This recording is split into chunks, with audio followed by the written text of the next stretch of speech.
You're listening to Art Heroes Podcast, the show to help you thrive as a digital artist. Tune in to learn how to transform your passion into a career. Get inspired by other kick-ass 2D and 3D artists, and find out what it takes to be an art hero.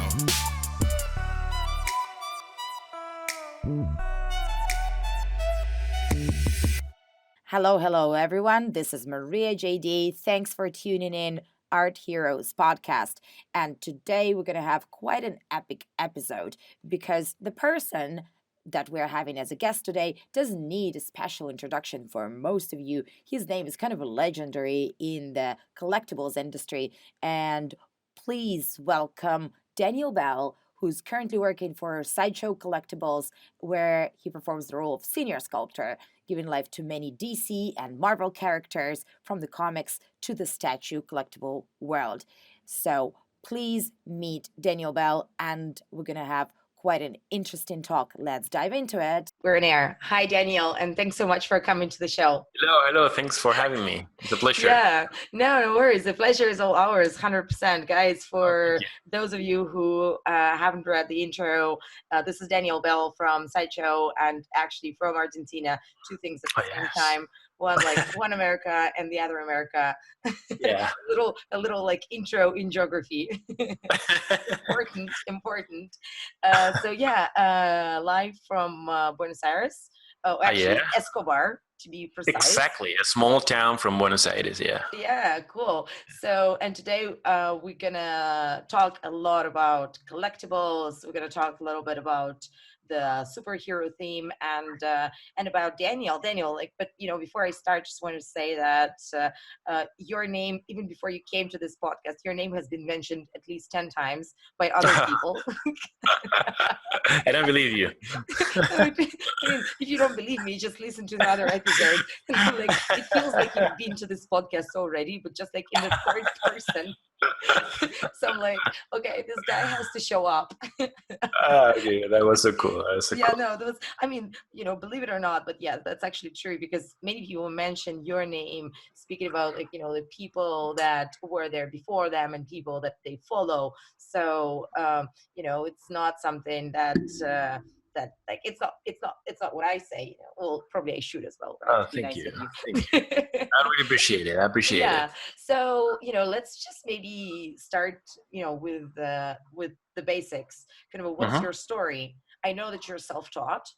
So yes, I am. Okay, I've been working in the CGI industry for more than 15 years, and I started my career for doing plans, roof plans for architectural plans, or let's say engineering plans, doing that kind of stuff with AutoCAD and 3ds Max. Then I moved to a video game company in which we made cell phones video games. I think it was the first video games for the first iPhone. I think it was for a company Ubisoft. We have that company. We're in Argentina for a few years, and I've been working there. Then I moved to advertising, in which I did many things, and I worked for many hours. It was the most frustrating part of my life. It's stressful, but I learned many things there. But like you said, all the things I learned, it was by self-taught. Thanks to YouTube and webs and all the information that I could find on internet, and of course trying a lot of frustration, of course a lot of frustration, because when you are self-taught, it is like you will do something, you will make a fail, you will try again, and I think persistence was one of the best things I could say nowadays. It saves me from choose a different thing to do. But yeah, I was self-taught, and I was saying that like 5 years ago, 5 years ago, by accident, I found out this profession, this let's say this industry, the collectibles. I wanted to take some classes of traditional sculpt, and I did it. And in this class, we're all guys, all the people there were just true fans of comics and superheroes comics, villain comics, or whatever. And of course, I knew that exists, but what I didn't know was like that you can work doing something like that, like a sculpting, even with the computer at that time, and having a job, having, getting paid for that. And I think, like I said, it was an accident, but thanks to all the things I did previously, I think that led me to the place I'm right now. Wow. So you've always like been into comics and all this world. Yeah. I mean, at the beginning was like, okay, there is any other thing besides comic stuff, and I said, yeah, there is anime, which is kind of comic too, right? But I mean, Yeah. besides, and they said there are many things to do with sculpting stuff, not just comics. You can do toys, you can do, parts for cars or for mechanical parts for anything. But the most fun thing, I think it is, put some your artistic visions in terms of what you think about a character. How do you, what do you think, a comic character taken from the book could look in the real world? And by that time, of course, there was a few names that I get inspired in terms of. That is interesting. Talk to me about that. So what are the names that were there before you? So who are like some of the people that were inspiring you when you were learning? Well, the funny thing is the first guy I met, it was Martin Canale, which is an Argentinian guy. He's from Argentina, and he works at Sideshow Collectibles too.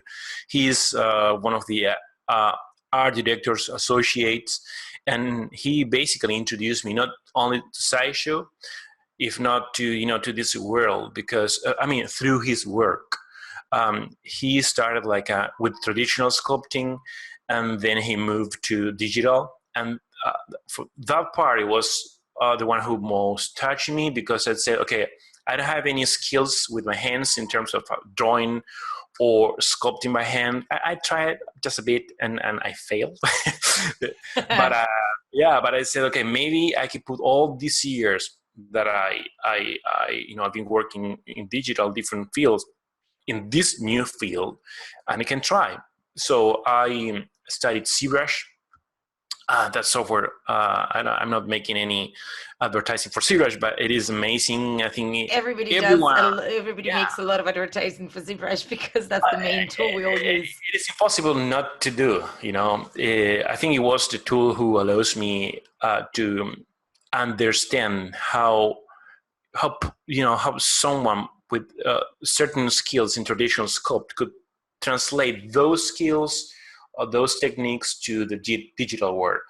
And because so I have an issue with some colleagues I had, because they told me, you're not a sculptor, you're a modeler, a 3D modeler. And I said, yeah, but did you try ZBrush? Because ZBrush is the most is very similar when you sculpt in the real world in a traditional way. But it's it's called 3D modeling. Okay, call it whatever you want. I think it's sculpting thing, and ZBrush is one of the main tools we all use. This is also so interesting. So what is for you then the major difference? Like, let's talk terminology. What's the major difference in between the sculptor and the modeler, and how would you classify one person to be one or another? Yeah. Okay. I think it's easy to me, because I think the sculptor could, we can translate the things we can do with a piece of clay and some tools to your monitor using any software, but let's say again ZBrush, because you have Dynamesh, you have a sphere, and you have a move brush and a standard brush or clay brush, and you can do similar things that you can replicate in traditional. A modeler, a 3D modeler, usually use polygons, edges, different things to move just little by little, and create something like, let's say, a car, right? Nowadays, you have many ways to do almost everything. Even in ZBrush, you can model a car or sculpt a car, but you will never say, I'm sculpting a car.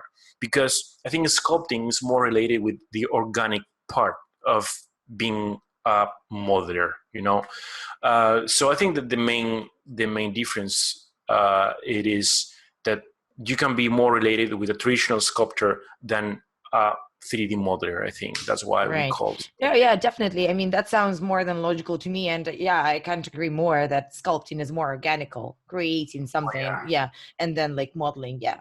Although you can definitely be also modeling even inside ZBrush. You know what I mean? Yeah. 100%. So it's not related with tool. 100%.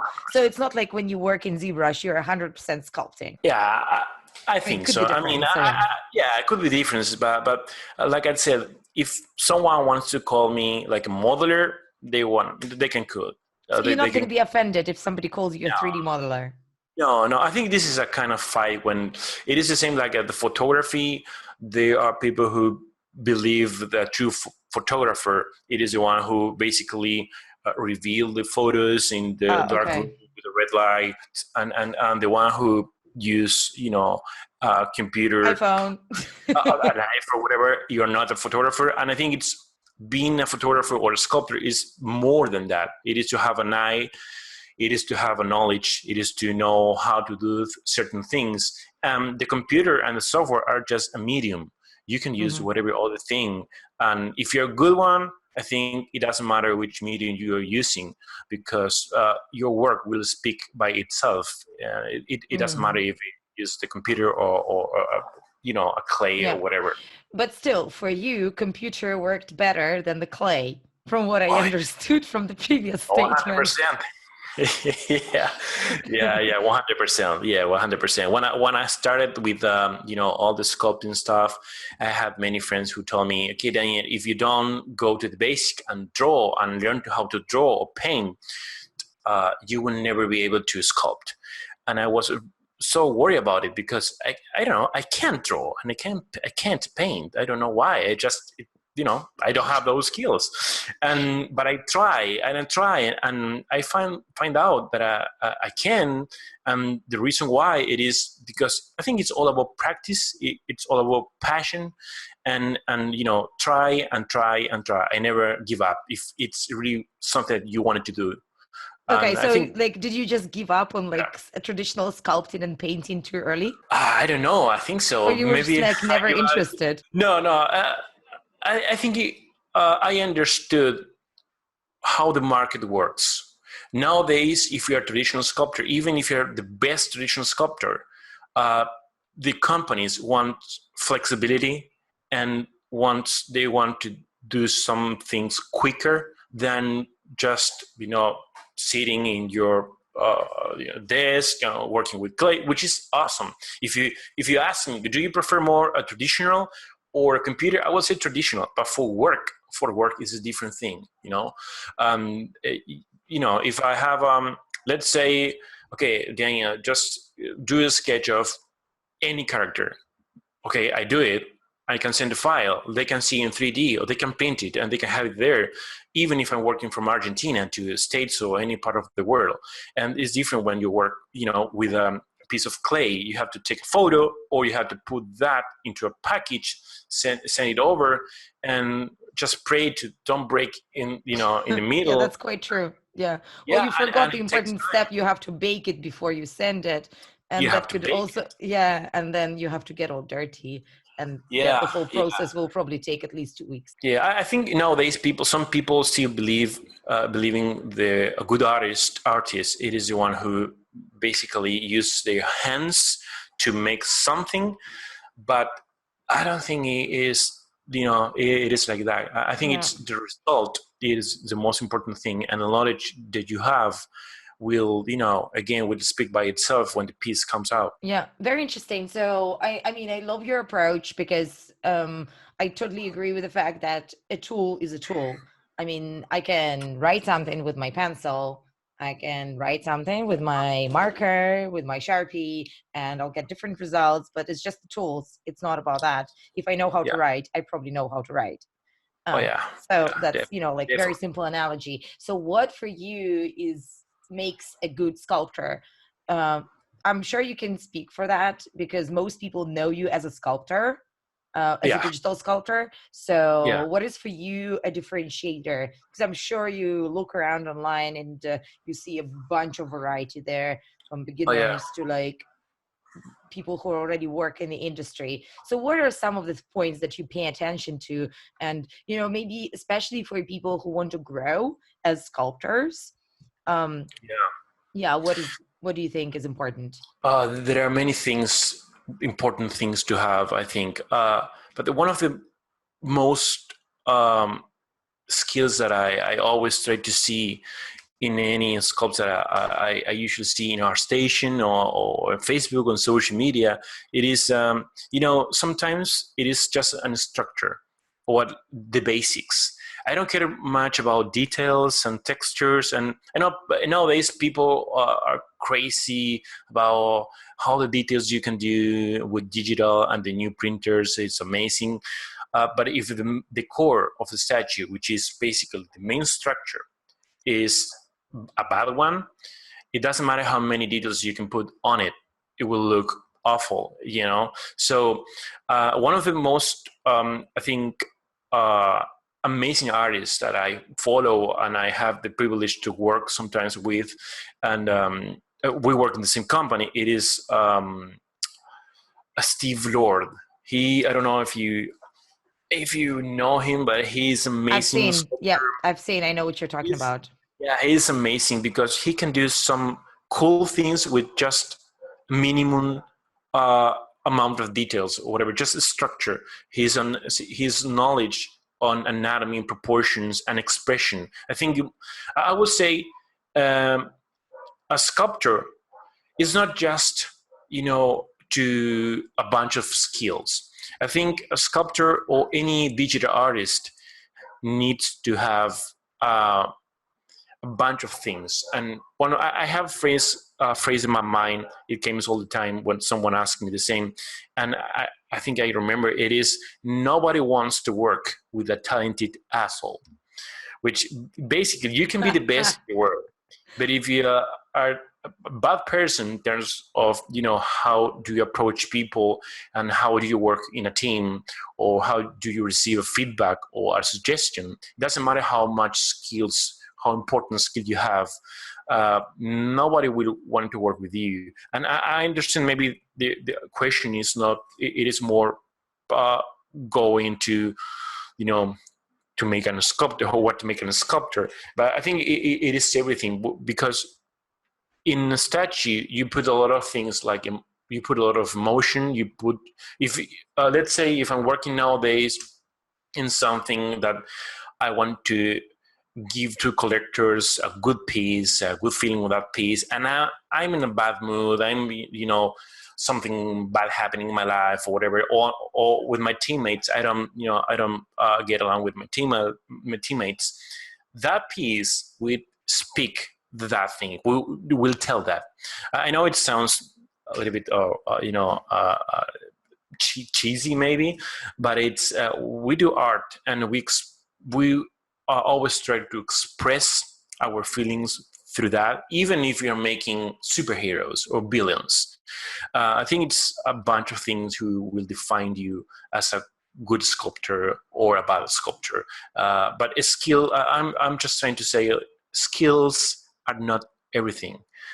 You need more things, and the human part, it is so important to me. It is so important. That's very, very interesting. So at what point do you actually, as a sculptor, do you collaborate with other people? Like, do you ever collaborate? Because I mean, from the outside, it seems like a pretty lonely walk, where you walk it No, yeah, alone and you own it yeah, no, eventually, whatever it no. is.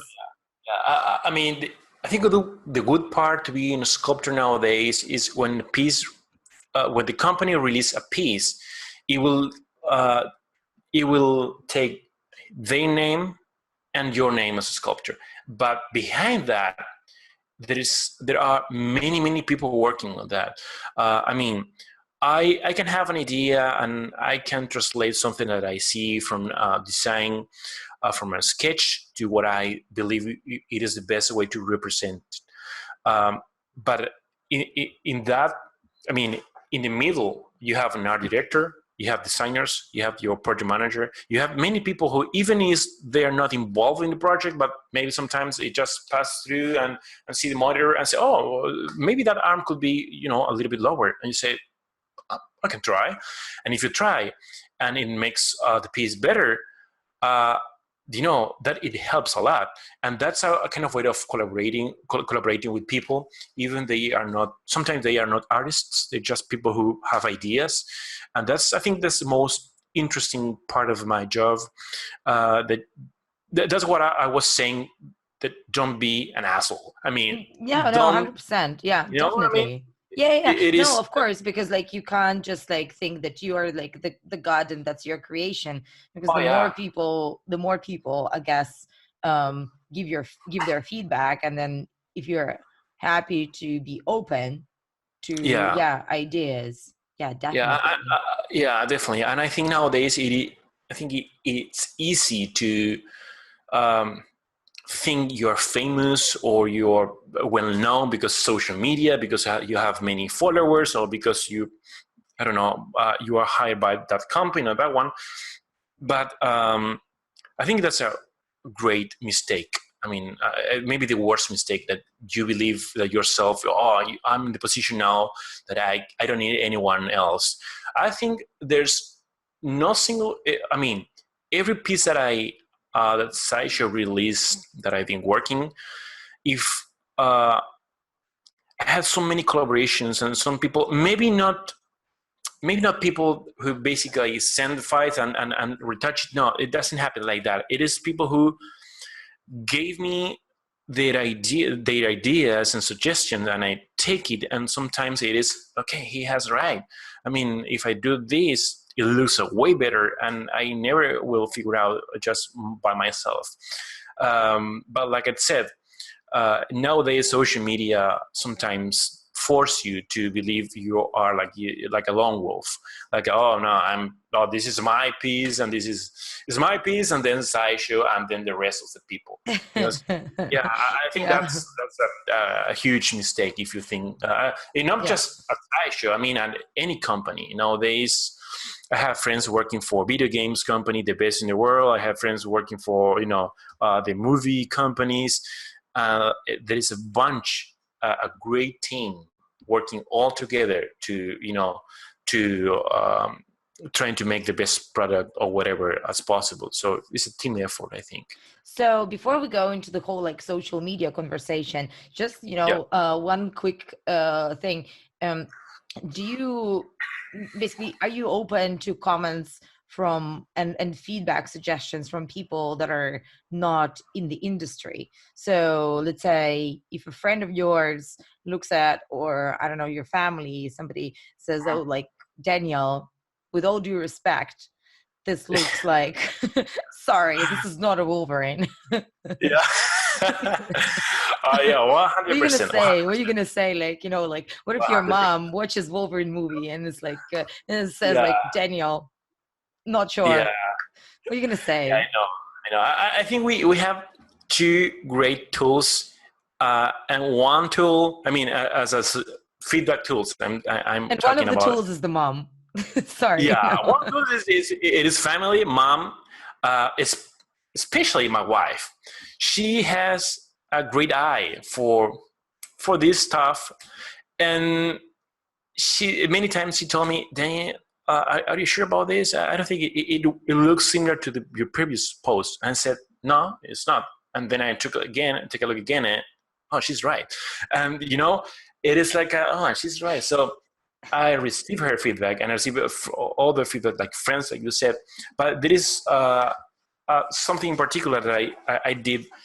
Was a few years ago. I had the chance to go to San Diego Comic-Con in the States, and I attended to the event, and I was close to the sculpts, the statues there. Sideshow has a big booth, and they display all the statues they have, and I was trying to, just trying to mimic into the public, and just people don't recognize people usually don't recognize me because I'm not an actor, but I mean, some of the collectors know me because I don't know, they saw a photo and they collect my stuff, essential stuff, whatever.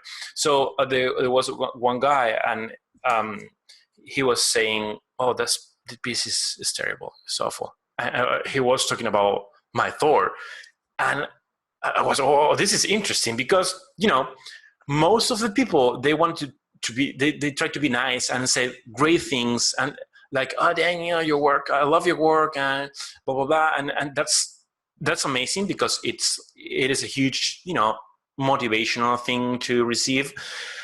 But it was very interesting because I wanted to know what thing that why guy, he found that, terrible. terrible. And I approached him and say, "I'm sorry, I don't want to disturb you, but I'm the sculptor of this piece, and it's okay, but could you tell me, please, what is the worst part you didn't like?" I said, no, I'm talking about the paint. I said, "Oh, okay." Oh my God. It wasn't the sculptor. But the paint job, it was pretty nicely done. But he gave me a feedback, right? He said, okay, maybe he was a huge Thor fan, right? Thor fan. And okay, I took that feedback and I went to Sideshow and I talked with the painter and said, okay, look, this guy, he told me, he said about this. And he said, I didn't think about it. And then we made some changes in the final statue. And then, and I think it's so important to get, of course, you can't please everyone. Mm-hmm. You can make the most effort, the biggest effort, your daily work. And some people will say, "Oh, that's crap. I don't like it." They're haters. I don't know, but whatever you call it. But it is so important, because if someone said, "Oh, I don't like this," it's okay. It is an opinion, right? But if 10 or 12 or 20 people said, "I don't like the same thing," it is because that thing is not right. So you have to pay attention to things like this. So it is very important. So basically, bottom line is that in your world, you're open to just a conversation about a piece that you're making, and it's not limited to like one art director. I mean, you would be okay listening to like a variety of people and just like being open before everything gets released. Otherwise, you don't know at all. Yeah, I think what helps you to understand what our opinions are, good opinions, or better say, are helpful, it is your experience. I think your experience in the field will make you understand, will help you to understand what things you can take from those comments, what things are just pure opinions, and like, I don't like that pink. Okay, it is pink, it is. But if someone said, "I don't like that," and they give an argument, and it is interesting, of course I can tell, because at the end of the day, I'm working for them. I think all the people who work for the CG Arts, video games, like I said before, movie, whatever, we can do what we do because of them. So we have to pay attention. I have to to pay respect for people who basically they're giving me the opportunity to be speaking with you, keep creating. Definitely. 100%. So now, like touching a little bit on social media aspect, because I mean the most exposure like artists get in this space starts with basically online conversation and publishing your work. And I think the same rule applies, that you mostly hear positive comments and like likes and good work and amazing stuff, and I like that, like, so all those things. Like, do you ever get haters like yourself? And also, and on a different note, do you ever hear constructive feedback but online? Because face to face is a different thing. Face to face, you have more time, you can actually ask clarifying questions. But like, so online, how does it work for you? Or it's not really for feedback online? No, I think we can take feedback for everywhere, and I think online it is maybe the most important, because you can reach anyone in any part of the globe. So I remember having a conversation time ago. I think it was Daredevil, one of the pieces I did for Sideshow. One guy said in one of these famous groups of collections, they said, oh, I hate this piece because of this. But he was like really hating and not giving any constructive feedback. Because you can say, I hate this because, and I would suggest to do it like this. So it is something you can take. But he was just hating. And I replied to him in the most kindly way and said, dude, if you have any constructive feedback, just tell me. I can't go back and redo it, but I can take into account to the next piece. I can do, and I will do. And so he turned into a good guy. He was just a hater, and he said, okay, man, I'm sorry. I just, I don't know why I said that like that way. I'm sorry. And I think this is what I think this character should look like. I said, okay, that's awesome. We can be friends and be collaborative. And I think it is so important. I mean, social media, I would say Facebook groups are very important because you can find the people who buy your stuff. And you can do some charts, like let's say, okay, who is the most well-known character you want to have a statue? And you put some characters and then people will vote, and that will help you to go to your work and say, okay, people are looking for this character. What happens if we can do it? And I think it is a huge tool in every sense, and we could take it. I mean, some people don't like to receive opinions, and it is true. Sometimes you put a lot of work because people don't know how much sacrifice and time we put in behind those statues. Behind our work we have a life, and in my case I have kids and I have a wife, I have family. So many times I sacrificed time with them in order to make a better statue, because I really respect these guys who put money and buying, the statues I work. So, but sometimes it is painful to see comments like, "Oh, this is awful," or "This is." But you have to learn how to deal with it. It just it is like the movie, the movies or the actors, or which is even worse. What I'm trying to say, they have. I don't know. Even personal face. Yeah, you don't have your face there, at least. Yeah. Oh, yeah. So your strategy then for dealing with haters is just basically opening up a conversation? Yeah, 100%. I'm being as nice as I can, because again, I'm 100%. I believe that you can turn people.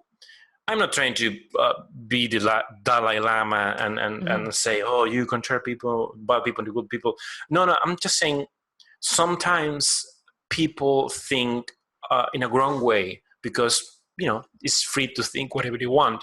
But if you can show them that you are open to suggestions, even the company is too, or whatever you're doing, it is, I think for them, it is good too, because they feel they can participate in this. And I think some artists, they don't care, which is fine. Again, I have some friends who told me, Daniel, don't involve in this situation because it is painful and it will make you feel bad. But I think to me it is the opposite. I feel good when I can change someone's mind. I think it is positive to me. Yeah, I love that. Like, thank you for saying that. I absolutely love this bit of this conversation because, it's just, I think the whole digital world puts so much of a separation in between one side and another. And you kind of don't believe that the other side even hears you. You know what I mean? So when you publish something online, and I don't know, I don't remember exactly how many followers you have, but one of the, assume 20,000 people that are following you on Instagram, I think, oh, he wouldn't even care. He just throws his stuff on me. But the reality is that you're open for a conversation if somebody wants to have the conversation. And I think that's pretty amazing. I'm sure they appreciate when they see that. Oh yeah, 100%. And I think I put more attention on those who don't like my work because I really want to improve it. And the only way I can improve it is knowing what things I'm doing wrong or not like the people want it. Again, you can't please everyone, but you can hear everyone if you want. It is awesome to receive kind comments and kind messages. It is great. I think it's one of the the most things I enjoy of this profession. It is like I received gifts. They send me a gift to my home. It's like I don't know. Really? Yeah, they do, Oh my and God, with seriously? letters saying, yeah, and it is very emotional because sometimes I received one. I can't remember from who. He said, "Okay, thank you, Danny." He sent me some a small statue and some movies or Blu-ray movies or whatever, and he said, my daughter, my younger daughter, she wants to study digital art because of you, and if you could give her some tips, could you? I say, of course, man. And I mean, I really love the human part of the works, of the jobs, any job. And I think when you don't enjoy that part, you are just seeing just one small picture of what you do, because we spend like I don't know, 8-10 hours a day, and our work becomes part of our life. I mean, it is, I don't know if for everyone, but to Definitely. me Yeah. it is. You spend so many hours with people you don't know, eventually you become friends. I think it is important to see that human part of our jobs. It's so No, important. yeah, definitely. Yeah, I agree with you. There's like always the human relationship aspect, even though most part of our life we spend online or by ourselves in the room working alone. Still, there is like a Yeah. huge, huge, huge social aspect of that. So, talking about that a little bit, um, like you build your relationships with like a little bit with people online, and well, you work remotely for Sideshow, right? um Yeah, I do. and you've been remote all the time Yeah, all the time. since Like you a are one. in collectibles. Since I'm in collectibles, yes, I do. And How a many few years years. has it been? The last 4 years. I'm kind of new in this, so I know other guys who has been working for like I don't know 15 years or even more. They are like the pioneers of this industry, the collectible industry, and I've learned a lot from them. But I feel kind of new, but I've learned so many things in the past 4 or 5 years, and working from home. Yeah, it is true. Maybe you miss a part of the connection, human connection. That's what I'm always trying to do some Skype calls with our friends there in the Hmm. in the studio. um, Even the studio have many artists around the world, so they have a few, and once or twice a year I go there and I spend like a month or even more with the guys in the studio working with them. uh, I mean, I think the most important thing it is enjoying your work, no matter if you are in your home or you're in the Hmm. studio. But again, try to connect. I would say just try to be connected with your friends and your colleagues, your teammates, as much as you can, because it is that human part that we were talking about, that you miss Yeah. if not And connected. how do you see career progression, when everybody's remote? Because I feel that it's a little bit harder when Oh you yeah, are by yourself, and you don't really have, I mean, also like it's we're touching a little bit now on the whole, like, our society restructuring a little bit when many, many people are remote. You don't have a traditional career ladder when you yeah. go from, I don't know, junior to mid range to like Hmm. senior and then to lead, and then it's the whole remote work structure makes this career progression harder. How do you see like yourself growing further, or you're maybe comfortable where you're at and you just want to stay where you are? I mean, which is also not bad, because if you're Yeah, creating amazing pieces, that's pretty much, I don't know, like, do you see it yeah. even necessary in like in where we are in the in the I guess like 2020, Yeah.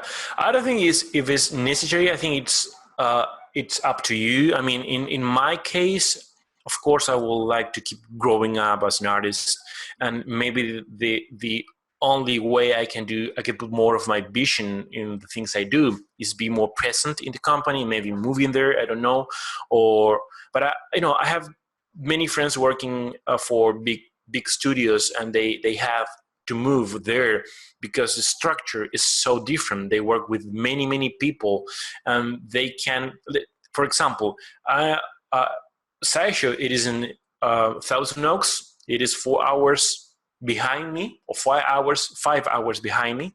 So when I finish my day, they are having lunch, So that hours in the middle that you don't be present, and they are taking decisions, or maybe they want to see you or ask you, or maybe you are just sleeping because it's your night. I think if the company is not prepared to deal with that, it is an issue for you. But again, I think in my case, of course, I want to keep growing and keep putting more of my artistic vision on each piece. And the company have the privilege to even remotely do that, and they are giving me the chance to choose what I want to do. And I think it's kind of cool. Not every company it is prepared for remote working with all the employees. They will need some people there. But I think the future. You said 2020, and if I think in 2030, I don't know. I think we'll be so different from now, because 10 years ago, 2010, it was very different. I mean, I couldn't imagine being in my home, working for States, to the biggest studio of Jesus collectible. Christ, don't even mention. I remember dealing with all the remote work structure in 2010. It was like a total nightmare. It was A nightmare, right? It was a nightmare. Nobody was prepared to do like Yeah. Skype calls for like this, like not like long haul Skype calls, like strategy decisions. And even though back those days, they don't want to hire remote people to work with. So they was just afraid because they don't know if that guy will be committed to that work, will be responsible. But nowadays we all have profiles in Instagram, Facebook, and I think our career depends on how we act. And if we screwed up with a company or any place, we are all connected. Nowadays, you can work at any place you want. Of course, it sounds simple. It's not easy, but you can do it. But I think if you just, if you make a huge mistake, not, delivering what you promised, people will know that. It's different like 10 years ago. But people will know who you are and what you can do. If a good artist, if they can trust on you or not. So you need to be very careful of how you deal with companies and people nowadays, because you're online every time. Definitely. So, like if you're thinking of, I'm sure you'll always have conversations with people who are starting, or with people that want to get into collectibles, or just in general, like in 3D sculpting or modeling, whatever you call it. Sculpting, of course, sculpting. Okay. So, what would be your typical tips for the starter ups? What type of character would you recommend focusing on? Something popular, or something with your vision? And then just in general, like strategically, how to approach your career if you were to start now, knowing what you know, how would you go about that? Okay, good question. First of all, I will always say don't give up, because sometimes that's a good starting point. It is a good starting point, because I could say, if your first work, do a Batman, because it's a very well-known character, and then you do a Batman, and then some people told me, but I'm not receiving the feedback that I expect. And my answer is because maybe you're not ready. You know, I hear that to me, Daniel, you're not ready yet. And when someone tells you that, it sounds like at the end of the world, but it is true. You know, the only thing I think would separate you become the success career and your very beginning, it is how many times you try and how you deal with frustration. Because I can tell you, of course, I would say if it is your first job, do something popular because people could see. I mean, Batman. My 4 years old daughter, she knows who is Batman. But if I create a character who nobody knows, it is difficult to get more exposure on that. That it doesn't mean don't be creative and don't do it. No, it means like you're going safe in a safe mode, safer, right? But it's not like only like that. It is not just like that. It takes time. It takes tries, many tries. It is like I have many people asking me all the time, Daniel, give me an advice because I've been doing all this work and I don't have any job yet. And it could be many, many reasons. I think nowadays, if your work is good enough, you will get a job. It is impossible to not get a job if you're good at it. If you're not good, it's because you're not prepared yet, and you have to keep working on. Passion, sacrifice, perseverance, persistence, I think are the keys. The main, I think all we should understand and try to do. It's not easy, of course. Someone tells you you're not ready when you are, I don't know, 35. I'm 35, and if I was starting my profession at my age, of course, it's more frustrating to hear that than when you have, when you are 24, whatever.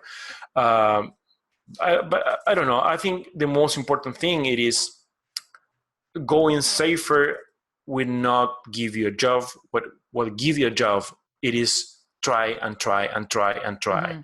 And keep trying and practicing and studying and trying to become not better than anyone, just become the best as you can do. I think it is the best. And there's something to add on top of that. It is, I'm from Latin America, and most people from Latin America, they believe that because we are, Latinos, mm-hmm. We don't have the same opportunities that in the States or Europe. And I don't know, that maybe was real 20 years ago when internet or social media didn't exist. And but nowadays, it doesn't matter who you are, where you're from, how old you are, which is the color of your skin. I think it doesn't matter. I think what only matter it is what you can do, and you have, you need to be very committed to show people who you are, and that will be expressed by through your work. And I think it doesn't matter if you're poor, if you're rich, if you have money.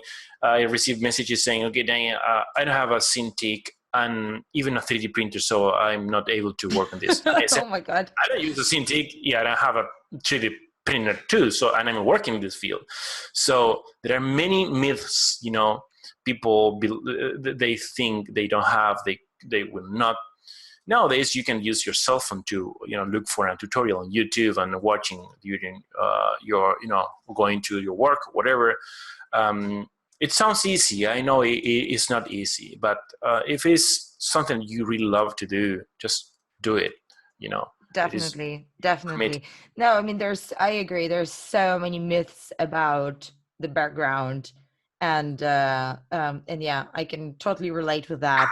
I also don't come from the background where anybody would, definitely not from the background, definitely bad connotations background.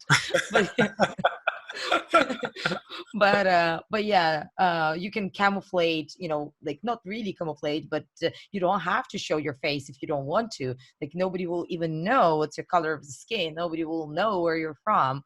Your work speaks for you. Yeah. I mean, it doesn't matter. I'm just saying it is not a problem to be whatever you wanted to be or whoever you are. I mean, I think it depends again of how committed you are or that thing you wanted to do. And again, be passionate. I think passion is the main key. It sounds cheesy, but it's not. It is. I think all good things are moved by passion. Yeah. And of course, I received messages saying, "Okay, I'm passionate, Daniel. I'm passionate, but it doesn't work." Of course, it's not just passion. It is sacrifice. It is being persistent. In my daily work, I'm professional right now, right? But I make so many mistakes in my daily work that nowadays nobody will pay you for your process. They will pay you for your result. Nobody is watching you with a camera, watching how many fails in the day you made. I think most important is what you deliver is the best you can do. It is like a portfolio. Many people say, I have many stuff in my portfolio. Yeah, but quantity is not the same of quality. I prefer to have one exceptional work than 10 bad works, So I think that's a good thing that I can add, and maybe no, definitely 100%. And I think persistence is a very similar notion to let's say not even persistence, but passion. It's very similar to the notion of falling in love. When you're in love with someone, it definitely drives you towards like a deeper respect, deeper relationship with the person. And then so that feeling like of falling in love can kind of help you smooth all the hiccups that every relationship would have. So that's kind of the same with your passion of your career. And if you're passionate about something that you do, although you have all this like downsides, if you're still passionate, like you will go closer to the perfection, or at least you will pass this learning curve.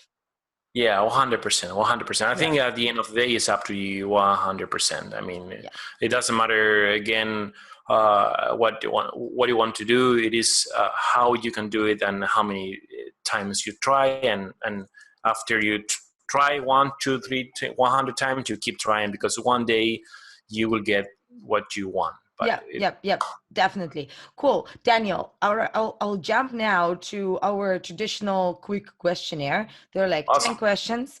You can reply in like one sentence, one word. That's always something that we do by the end, and then I let you be. And then I'm not taking more of your time. All right, go. Let's go. Ready? You're ready. Ready to go.